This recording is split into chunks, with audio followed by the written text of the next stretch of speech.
very soon. Right now, here are Star Sailor.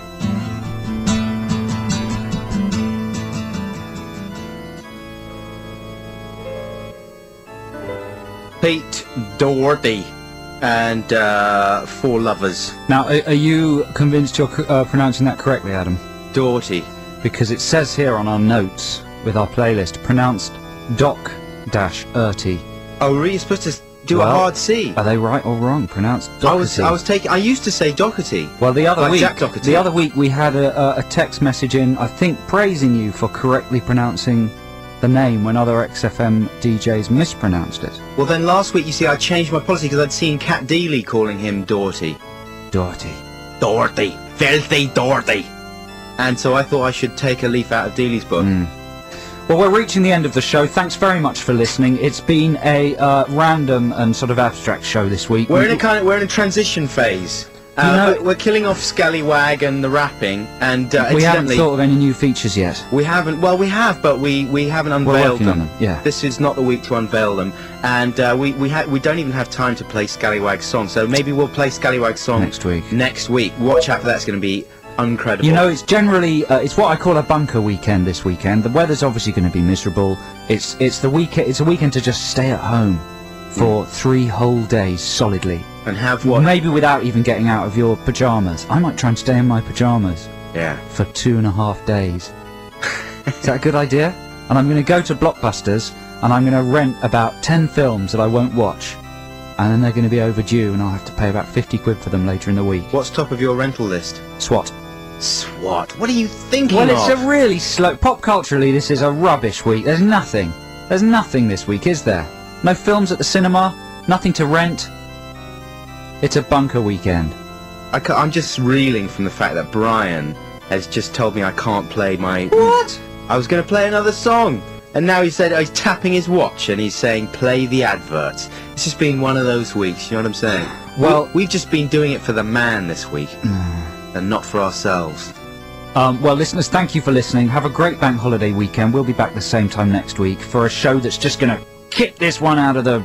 I don't know what phrase I've launched into. The dirty box. The dirty box. Kick this one into the dirty box. What does that even mean? I don't know. Yeah, have a good week. Enjoy your bank holiday. Let's hope the sun comes out.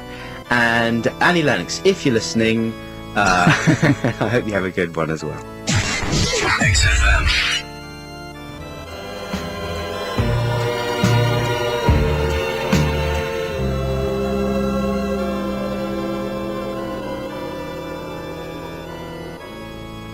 Lay Lady Lay, that's Monster Magnet.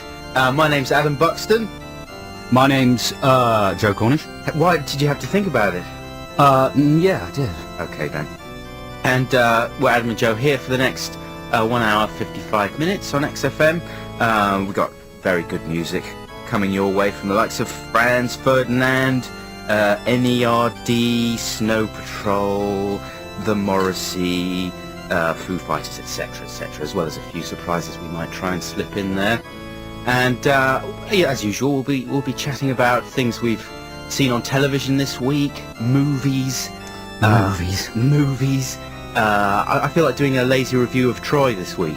That's a good idea. We could do a lazy review of The Last Ever Friends as well.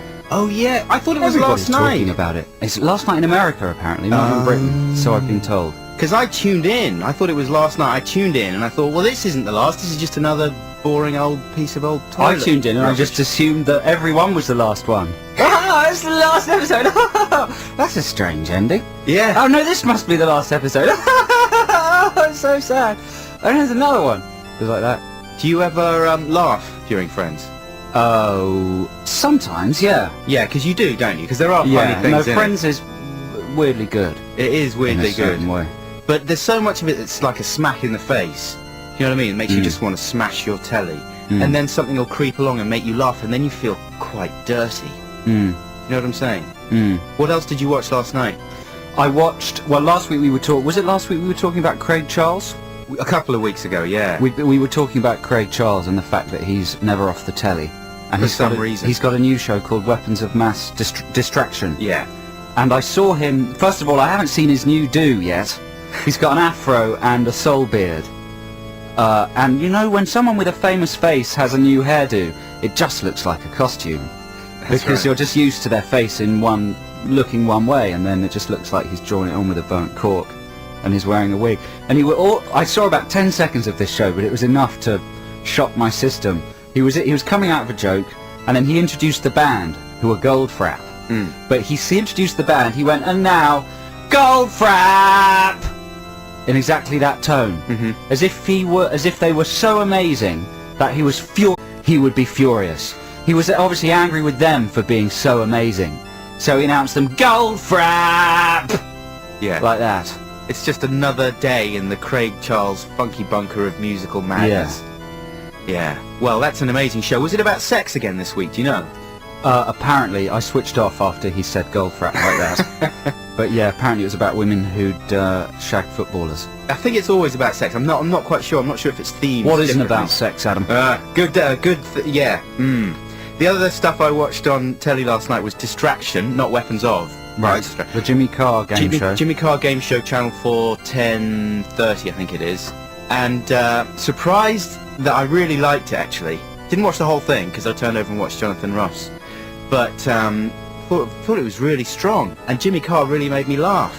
Did they do the weeing game again? Didn't see any of the games. There's quite a long bit at the... There's quite It's a game show! Not really. For the first 10 minutes, it's a Jimmy Carr show. Is it? Yeah, and they just have the guests out there, and Jimmy says funny things to them, because they're all quite well-picked, freaky people that they have Right. as panellists, and Jimmy just sort of says, I'm fairly certain pre-rehearsed stuff to them, but it's funny stuff, and he does it really well, and I've never really got Jimmy Carr before.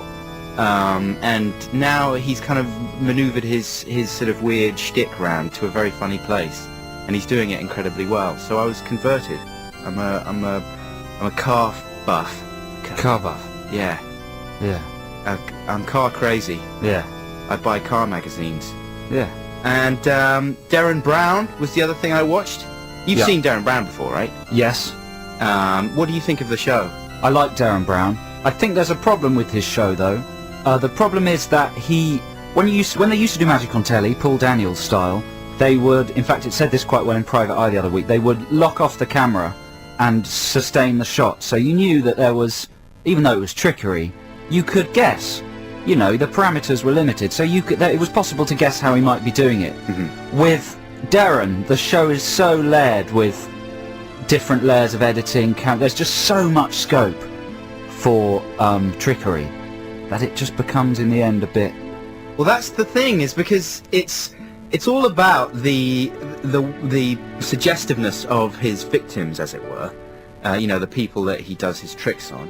So, for example, last night he had a thing about he had a film student, and he said, you know, what you need to do this next trick is a suggestive person, and who's more suggestive than a film student? Didn't quite follow that logic. I think it's just because, you know, they're so imaginative that they want to believe all sorts of They're things. just gullible. They believe that they'll make films one day, and they won't, probably.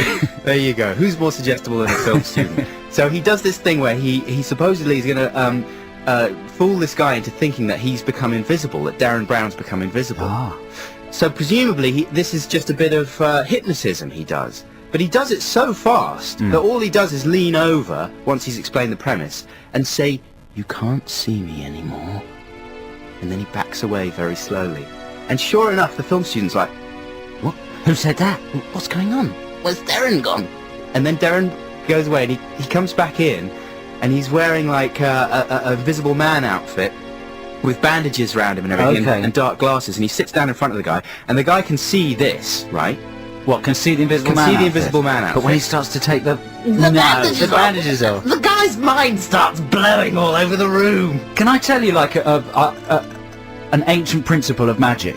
There's something in magic called prompting or cueing, and this has been going on for 100 years. I only read about it recently.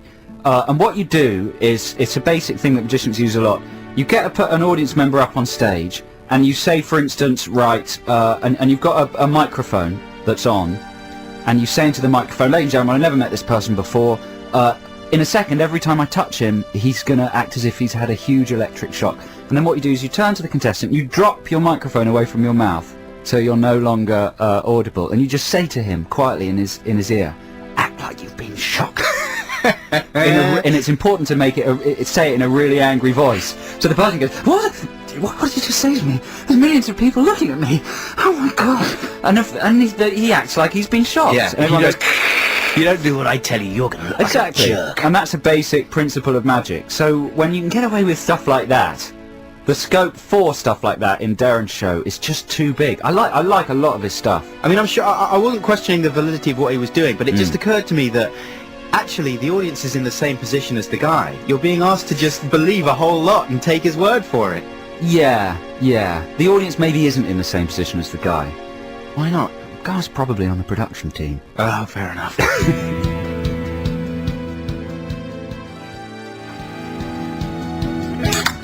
Yeah, had a little sound effect on the end of that one. That was lovely. That was The Strokes with 1251. It's Adam and Joe on XFM London's 104.9. Adam's seen an advert that I have not seen, which is unusual. Have you? I can't believe you haven't seen it. I think it's for Marks and Spencer's, and it's apparently real people who clearly aren't real people, which is a big trend in adverts at the moment. And magic shows. And magic shows. Talking about, I'd just like to stress very quickly that I am a big fan of Darren Brown and do enjoy the show. Because we occasionally bump into Darren and I don't want him to sort of magic my mind. I wouldn't worry. So this advert, there's these people sat in a room talking about all the delicious food you can get from M&S, and they seem to be real people. But the way they speak is sort of disgusting, and it turns you off the food. There's one girl particularly who says, juicy and all succulent. She does that. Oh. What's she eating? She's not actually eating anything. She's imagining, she's remembering how amazing it was to eat like something. And these are like vox pops with people in the street? No, in their homes. In their homes. In their homes. And so they're sat there and then someone says, yeah, spaghetti bolognese, linguine, lasagna. It's like an Italian banquet. I tell you what, it is difficult to do though. It's difficult to pretend when you're saying something scripted, it is very difficult to pretend you're being, spontaneous. Of course. And a lot of people end up just putting gammy pauses in sentences. That's right. You finish there. Yeah, well, and there's one woman at the end who particularly freaks my mind, and she's got a really sort of feel for it. And what does a filthy face look like? Just like a naughty, dirty pixie. No, that's not. Brian's doing that's not a filthy face. What was he doing? Was he sticking his tongue That's just out? a needy face. Yeah, that's a thick face. So I'm not even sure what she's talking about, because the people are pretending to be so real that their diction is almost completely unintelligible. And this woman says something, I don't know what she's talking about, and she goes, they entertain other parts of me that men can't reach, should you say. What part can a man not reach? Well, that's what I was thinking, like her guts. Well, you can reach the guts. I mean, but surely it's not just men who can't reach her guts. I tell you what would be difficult. To get inside the skull would be hard. Right, like her brain. Actually tickle the brain. But you could get in there via the nostrils. Well, what food would be doing that? I mean, the question obviously is that she's talking about her minky. But you know, you just think, what's she doing with the food? Well, maybe it's a really long pointy lolly. Okay. So we should play some music. No, now. not that. No, she's put it in her mouth and it's gone into her brain. No, you're digging yourself in more. This is a new track from NERD. It's called Maybe. We've never heard it before, so you're as in the dark as us. Hope we enjoy it. Pointy lolly. Pointy lolly. Love was the aim. See, and it was born. It's funny, right? That's NERD with a track called Maybe. It sounds a bit like Randy Newman and Eagle Eye Cherry. Yeah, Doing a I'm duet. sitting here going through the emails, and they're very, very eclectic this week. Really? We've got some really enthusiastic ones, people who love us, but then I'll just be feeling really Boyd. Boyd Hilton. Boyd Hilton, and then I'll come across one that just says you are bad. There's another one that says, Joe, aren't you jealous that Adam is more successful than you? What? That got me. But that, you know, it's Don't read like that. an emotional roller coaster on these emails. Jesus. You can email us at adamandjoe@xfm.co.uk. You can text us. Can they text us, Brian? I don't know what they've rubbed it off the board. The text number. 0855 83936. Now we want to. I mean, I want to talk about something that I think needs to be talked about, which is Lenny Henry's show on the BBC last night. So that was the beginning of a new series, was it? No, it was the second show in a new series. Okay. Listeners, I don't know when Lenny Henry's new show. I love Lenny Henry. Let me say this. I used to love Tiswas. I grew up with him. I used to love Three of a Kind. In the same house you grew up with Lenny? Yeah. Wow. Yeah.